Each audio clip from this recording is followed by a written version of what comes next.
Bismillahirrohmanirrohim. Muborak Arafa kunida har bir ota-ona o'z farzandlari uchun o'qishi zarur bo'lgan duolar va ajr-savob umidida o'qish zarur bo'lgan duolar. Ey Allohim, sening Vahid, Ahad, Somad ismlaring haqqi hurmati bilan senga duo qilaman. Zurriyotlarimning ahvollarini salohiyatli qilishingni umid etib senga duo qilaman.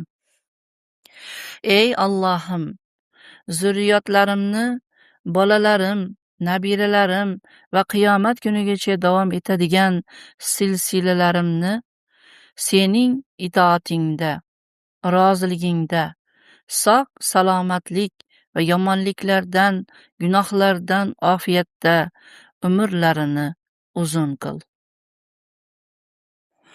Ey Allohim, men uchun yosh go'daklarimni tarbiyalab ber.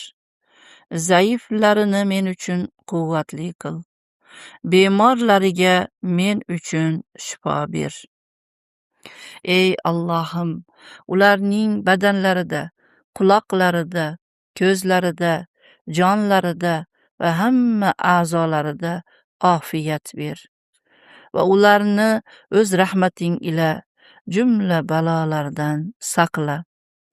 Sendan taqvo qilishlik bilan xatoliklardan, toyilishdan, gunohlardan saqlangan bandalaringdan qil va senga itoat bilan to'g'rilikka va yaxshiliklarga muvaffaq bandalaringdan qil. Ey Allohim, farzandlarimni menga itoatkor va menga osiylik qilmaydigan hamda menga oq bo'lmaydigan, xato qilmaydigan bandalaringdan qil.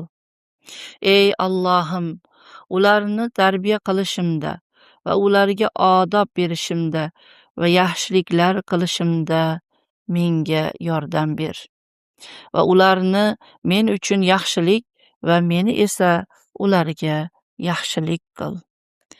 Ey Allohim, ey omonatlarga xiyonat qilmaydigan zot, zurriyotlarimni senga omonat qildim.